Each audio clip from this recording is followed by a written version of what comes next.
Today we're going to travel back in time to ancient China, a place far in the past where the rules of life were completely different from what we know today.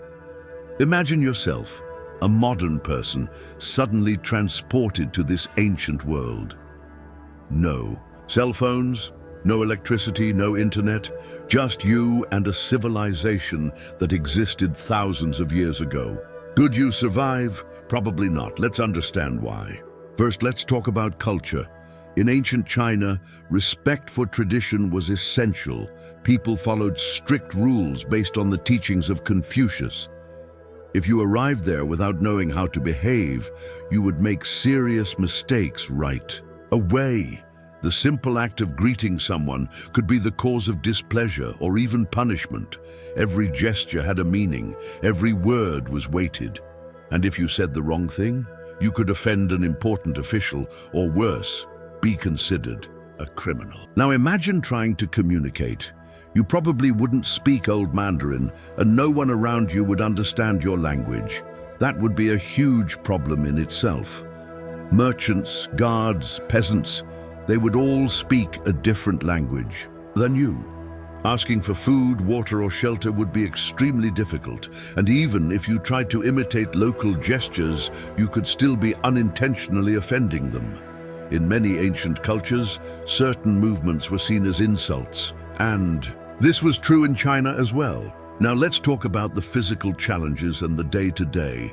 The work routine was exhausting. Farmers would wake up before sunrise and work until dusk. You would be used to flexible hours, espresso coffees and quick lunches. There, you would have to plow fields with rudimentary tools, carry heavy buckets of water, prepare food from scratch. And all this without the help of machines or electricity. If you weren't in good physical shape, you would give up in the first few hours. Food would also be a problem. Typical dishes included boiled rice, simple vegetables, and sometimes a little fish or dried meat. But no fast food or frozen meals. Everything had to be prepared by hand. What if you tried to cook for the first time? You could burn the rice, ruin the seasoning, or even cut yourself with a sharp instrument. Plus, food was not always plentiful. Many families ate just enough to survive. Hunger was common, and you would feel it quickly. Now let's talk about health. In ancient China, illnesses were treated with medicinal herbs, fine needles, and spiritual rituals. But these methods often didn't work. Infectious diseases spread easily, especially in cramped villages and crowded cities. A common cold could leave you bedridden for days. A mild infection could become serious, and there were no antibiotics, vaccines, or modern hospitals, just healers and hope. Another major problem was the lack of hygiene. Modern toilets were non-existent, drinking water was scarce, people used rivers and wells to drink, wash, and even defecate. This caused constant outbreaks of disease. Imagine taking a sip of water that you thought was clean, but that actually contained dangerous bacteria. Within hours, you would be suffering from terrible cramps, constant diarrhea, and possibly a high fever. And no one around you would be able to explain why. It is also important to remember the legal system. Justice in ancient China was harsh and unyielding. Petty crimes, such as stealing a loaf of bread or skipping work, could result in severe punishments. Flogging was common, prisons were dirty and crowded places, and in some cases, the most common punishment was death. If you were accused of a crime, even if you were not guilty, it was almost impossible to prove your innocence.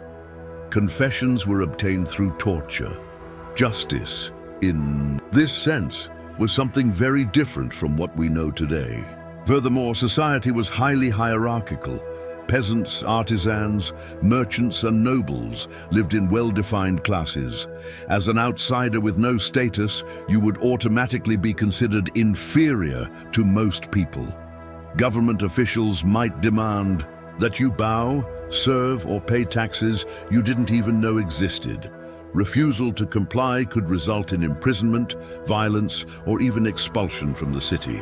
And finally, let's talk about the climate. Ancient China had very different regions. Some were hot and humid, others cold and dry. Clothing was made from natural materials and varied little with the seasons. If you were to go there in the winter, the cold would penetrate your bones. In the summer, the humid heat could cause dehydration and heat stroke. Without extra blankets or fans, you would be fighting against the natural environment from the very beginning. So yes, it's almost certain that you wouldn't last a whole day in ancient China. Between cultural differences, physical challenges, lack of resources, and brutal legal systems, your journey would be over quickly. But that doesn't mean the story is any less interesting. Knowing these details shows us how our ancestors faced enormous hardships with few resources and a lot of determination.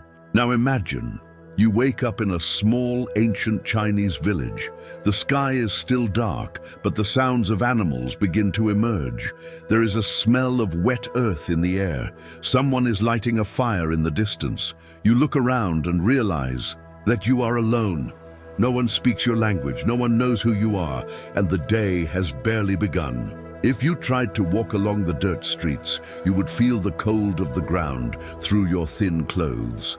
The houses are simple, made of bamboo and straw. People begin to emerge from their homes, looking at you with curiosity and perhaps a little distrust.